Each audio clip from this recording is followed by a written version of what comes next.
안녕하세요. 다윗입니다. 각종 규제와 금리 인상으로 인해서 주택 매수 심리가 얼어붙어 아파트에 투자하기에 좀 망설여지는 시기인데요. 금리의 영향을 받는 것은 비단 아파트뿐만 아니라 투자와 관련한 거의 모든 종목이 그러한 듯합니다. 그중에 그나마 지식산업센터 투자는 아직까지 매수 심리가 그래도 꽤 있는 듯 싶은데요. 이렇게 지식산업센터에 투자를 하시려는 분들 중에 이런 고민을 많이 하시더라고요. 투자금을 적게 들여서 전용 15평도 안 되는 작은 물건을 해야 할지 아니면 그래도 전용 20평 넘는 것을 해야 할지 말이죠. 결론부터 말씀드리면 소형 평수 나름대로의 장점은 있지만 굳이 소형을 해야 할까?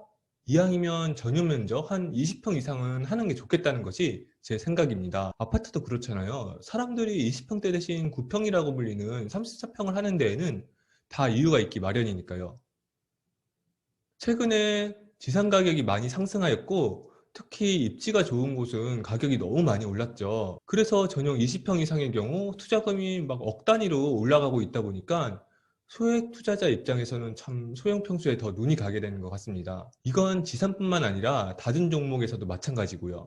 돈이 많으면 당연히 큰 거 사고 싶고 좋은 거 사고 싶지만 부족하면 그에 맞춰가게 되기 마련이죠. 평당가가 높은 곳일수록 가격이 평수와 비례해서 배수로 올라가기 때문에 투자금은 점점 커지고 평수가 큰 호실들은 점점 내가 할 수 있는 범위에서 멀어져만 가는 게 현실입니다.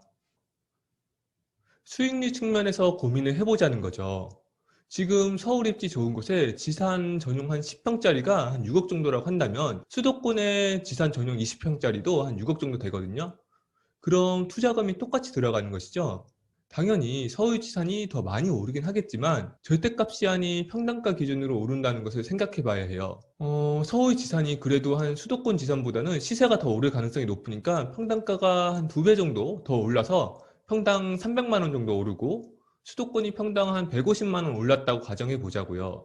서울 전용 10평과 수도권 전용 25평 중 어디가 더 많이 시세 차익이 발생했을까요? 수도권 지산이 한 1,500만 원 정도의 시세 차익이 더 생겨났네요. 이렇게 보면 같은 투자금으로 수도권에 위치한 넓은 평수 지산에 투자하는 것이 서울의 작은 지산에 투자하는 것보다는 더 나은 선택이었음을 알 수 있네요. 그리고 실제로 서울에 있는 지산은 이미 많이 올라가 있는 상태이기 때문에 수도권 지산 대비 물론 더 많이 오르긴 하겠지만 평당가가 2배 씩이나 차이가 나게 오를까 싶기도 합니다.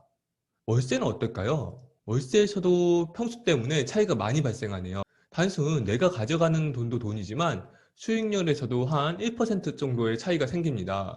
이렇게 작은 평수의 경우 투자금 대비 시세 차익과 월세 모두 내가 가져갈 수 있는 게 많지 않다는 점이 가장 아쉬운 듯해요. 서울의 소형 평수의 이익을 따져봐도 가져갈 수 있는 게 뭔가 아쉬운데 서울 말고 다른 지역의 지산의 소형 평수는 정말 두말하면 잔소리죠.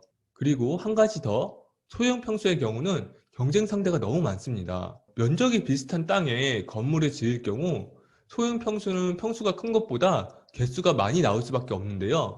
그 이야기는 공급이 중형 대비 소형이 많을 수밖에 없다는 것이죠. 제가 이전 영상에서도 미국, 한국 가리지 않고 계속 이야기하고 있는 부분인데요. 부동산 가격에 있어서 가장 중요한 것은 수요와 공급인데 공급이 많아지면 당연히 좋을 게 하나도 없습니다. 특히나 지사는 공시기간을 최대한 짧게 가져가는 것이 중요한데 소형은 아무래도 최근 수요가 늘어났다고는 해도 공시 리스크가 넓은 평수 대비 높은 것도 사실이고요. 동탄이나 하남이 좋은 예이지 않을까 싶은데요. 지산을 지으면서 너무 호실을 작게 작게 쪼개놓다 보니까 공급이 그 지역은 많아졌고요. 공시기간이 길어지면서 임대료는 임대료대로 낮아지고 매매 시세는 오를 기미도 안 보이면서 소형 공급이 많은 곳에 들어가면 어떻게 되는지를 잘 보여주고 있습니다. 지산이 그나마 분위기가 괜찮다고는 이야기했지만 공급이 모여있는 일부 지역은 최근 분위기가 그렇게 썩 좋아 보이진 않아요. 이런 곳들은 더더욱이 소형보다는 되도록이면 넓은 평수를 선택하는 것이 좋지 않을까 싶습니다. 최근 1인 기업 또는 스타트업 기업들이 많이 생기고 있죠. 스타트업이나 1인 기업 같은 경우에는 굳이 큰 사무실이 필요하지 않고 자금이 많지 않다 보니 저렴한 소형 평수로 수요가 많이 몰리고 있는 듯해요.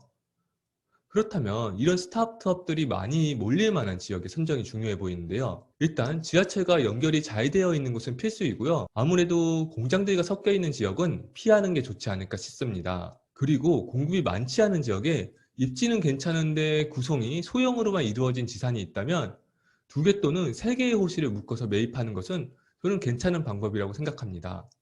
결론은 진짜 내가 돈은 부족한데 목적과 기준도 없이 지식산업센터를 꼭 하나 내 손에 쥐어야겠다는 사명 하나만으로 덤비지 않는 이상은 굳이 소형 평수를 선택할 이유는 없어 보입니다.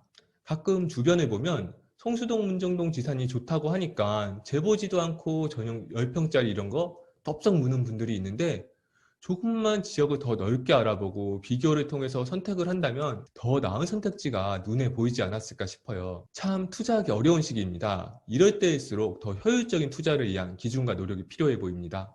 종목에 관계없이 효율적인 투자에 도움이 되는 좋은 영상으로 또 찾아오도록 하겠습니다.